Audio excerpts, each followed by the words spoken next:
Oi, oi, oi, pessoal! Tô de volta pro meu segundo vídeo aqui nesse canal e eu queria trazer para vocês uma reflexão e um assunto que me fez recordar coisas que são muito significativas para a jornada de quem quer emancipar as suas emoções, quer se tornar independente, tanto emocionalmente como espiritualmente. E eu não estou falando de pessoas que não se relacionam com outras pessoas, mas eu estou falando daquela capacidade de você não ser absorto e assim, enfim, poder contribuir com relações cada vez mais justas, equilibradas, que façam todos os envolvidos caminhar e avançar. Tem uma frase que eu gosto muito, que ela representa muito essa sabedoria que eu quero trazer para vocês, que é que os nossos coletivos nos fortaleçam a nossa individualidade e que a nossa individualidade agregue aos nossos coletivos. Então não é deixar de existir para compor um todo e nem formar um todo que enfraqueça o indivíduo, né? Tava me lembrando hoje, indo pro treino e me recordando de quando eu era adolescente ali, eu tinha por volta de 12 anos de idade.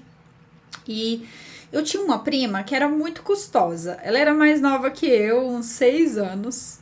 Então, assim, era uma criança. Eu tinha, o quê? 14 anos, ela tinha 8. Mas ela era muito mimada, então todo mundo passava a mão na cabeça dela. Ela tinha umas condutas bem assim contraditórias, o que para a idade dela, ok, é algo que provavelmente depois viria a ser corrigido. O que acontece é que ela foi lá em casa e furtou um anel meu.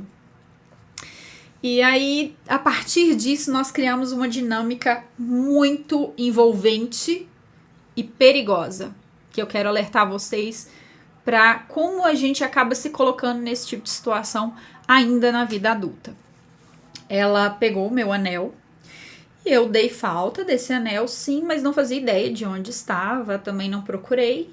Passadas algumas semanas, eu estive na casa dela e chegou lá, eu encontrei o anel nas coisas dela. Só que ao invés de eu comunicar isso e trazer isso para a mesa, para uma clareza, falar, olha, eu encontrei o meu anel nas suas coisas, o que você tem a me dizer sobre isso, eu vou tomá-lo, enfim, alguma solução que fosse mais transparente, né, com o processo, com o que estava acontecendo.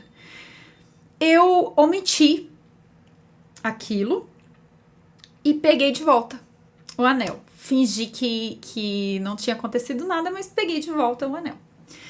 E aí foi muito engraçado, porque nas semanas seguintes ela foi na minha casa e ela pegou o anel de volta, furtou meu anel.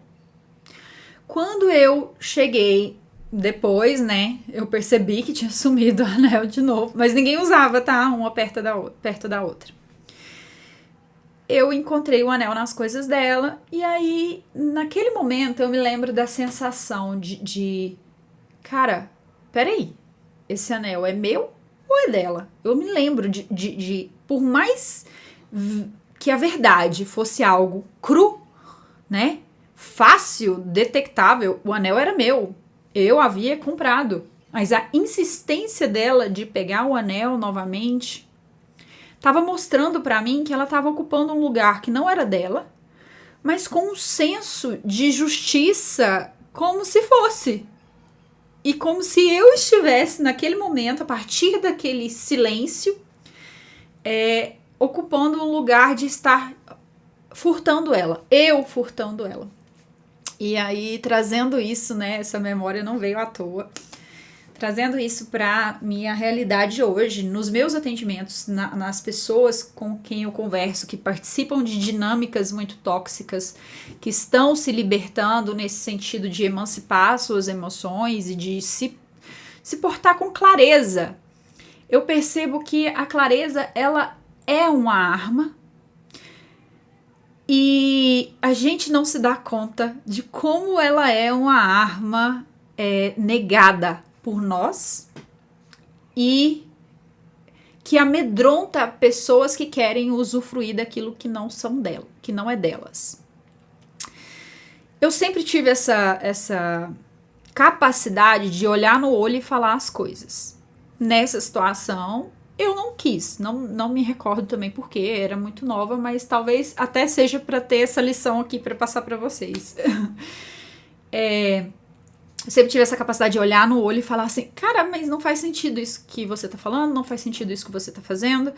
Só que eu sempre fui ensinada, né, numa prática ali abusiva de um ambiente religioso, de muito machismo, de muita misoginia, que foi um ambiente onde eu fui formada e criada. Eu fui ensinada de que essa característica de olhar no olho e falar aquilo, falar sobre o elefante que está na sala, era um defeito, era algo a ser corrigido, era uma grande inconveniência. E depois, com o tempo, é que eu fui percebendo que eu estava engolindo isso. Então, todas as vezes que eu via uma verdade e que eu sabia e que a pessoa sabia, era um elefante na sala, eu pensava, eu não posso falar sobre isso. Porque eu vou estar sendo inconveniente, vou estar invadindo o espaço das pessoas. E aí virou um sinônimo de que eu perderia relações. E em alguns momentos da minha vida eu priorizei essas relações em detrimento de clareza, de ter clareza, de comunicar com clareza, né? O que acabou me custando muito caro. Que pode custar muito caro para você também que está ouvindo esse vídeo, vendo esse vídeo. O que eu quero deixar aqui para vocês é como omitir, como a falta de clareza beneficia uns e prejudica outros. E como nós temos que lidar com isso, porque se você não fala sobre aquilo que é explícito, sobre aquilo que é um avanço do outro, o outro está invadindo o espaço que é seu. Você está sendo invadido naquele ponto. E você não fala nada para não ter confusão. Você também contribui com a noção do outro do que é justo e do que é injusto. Do que é certo e do que é errado. Não é culpa sua. Vamos lá, não vamos tirar a responsabilidade de cada um. Mas entende como, de alguma forma, você entra no jogo e participa daquilo que está sendo disseminado? Olha como o outro se beneficia dessa camuflagem, né? Então, nessa dinâmica minha com a minha prima, eu cheguei a ficar um pouco confusa com aquilo e tudo mais, né? Posteriormente, eu tive uma outra dinâmica com uma amiga e que ela era dessa mesma forma. Ela julgava, apontava muito essa minha clareza, essa capacidade de ver as coisas como são e comunicar as coisas como são. Então, de forma meio inconsciente, isso foi entrando pra mim e eu fui me reduzindo. E a gente começou a se relacionar muito no campo das ideias. O que seria esse campo das ideias? Como que você identifica isso aí na sua vida?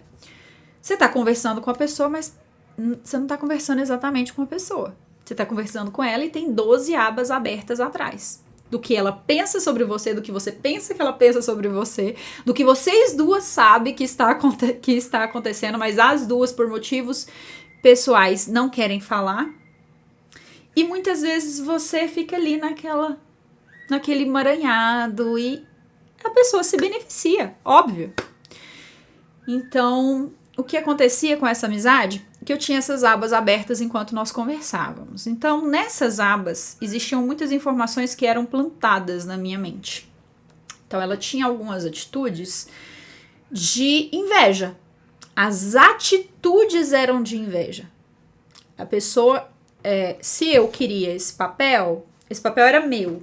Eu lutei por esse papel. Ela ia lá e falava, eu quero. Eu gosto desse papel. Nossa, olha como esse papel combina comigo.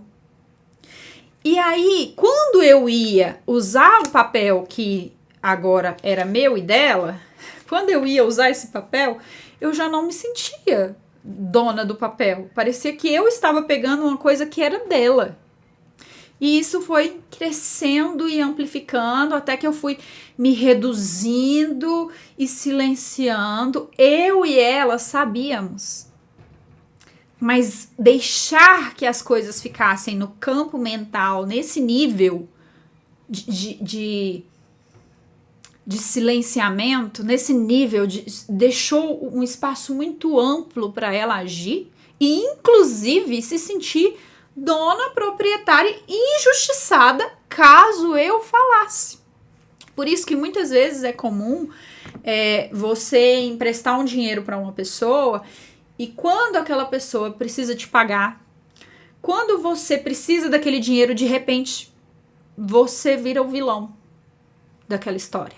De repente, você se vê na posição de quem tá pedindo emprestado para quem, na verdade, te deve. Então, existe essa inversão de valores, né, de verdades, justamente por falta dessa clareza, dessa conversa, né, dessa facilidade de colocar na mesa o que é. Porque quando você coloca o que é, olha, fulana, esse bloco é meu, entendo que você goste, mas deve ter outras coisas também que você gosta, algo parecido. Procura, tá? Deixa eu aqui com o meu bloquinho, porque ele é importante pra mim. E tudo bem. Se essa relação é uma relação saudável, essa pessoa não vai se importar. Se não é, ela vai te dar os sinais claros. Entende? E é possível que essa pessoa haja como se estivesse sendo furtada naquilo que em tese seria o direito dela. Esse também é um sinal, claro, para você quebrar a espada, pegar o que é seu e caçar o seu rumo. Tá? Gente, esse conselho aqui é muito válido, porque se eu tivesse recebido ele lá atrás, eu tinha evitado muitas coisas. Enfim, custou muito, né? Sabedoria, o preço da sabedoria. Em relação ao anel, se eu pego aquele anel, olho pra ela e falo, querida, você pegou o meu anel. Ela teria que se posicionar. Entende? Que quando você fala, quando você verbaliza, quando você esclarece, você dá ao outro o direito de se posicionar. O espaço para que ele se posicione. E não necessariamente ele vai ser justo, ele vai ser claro, ele vai ser correto. E aí vai caber a você se vale... vai caber a você avaliar se vale a pena continuar naquela dinâmica, continuar naquela relação. Porque essas questões, elas parecem simples, sabe? Parece um simples mal entendido. Parece uma simples confusão. Você tá conversando com a pessoa, mas você tá confuso, cheio de coisas na cabeça e aquilo vai se tornando um hábito. Parece uma simples confusão. Mas, na verdade, e se você deixar as coisas se desenrolarem, você vai chegar em um lugar, em um espaço, onde você terá que pedir desculpas por não aceitar os abusos e as invasões, tá? É isso que eu queria compartilhar com vocês. Quero aparecer mais por aqui. Deixa seu like pra gente continuar se vendo e trazendo assuntos cotidianos. Abraço!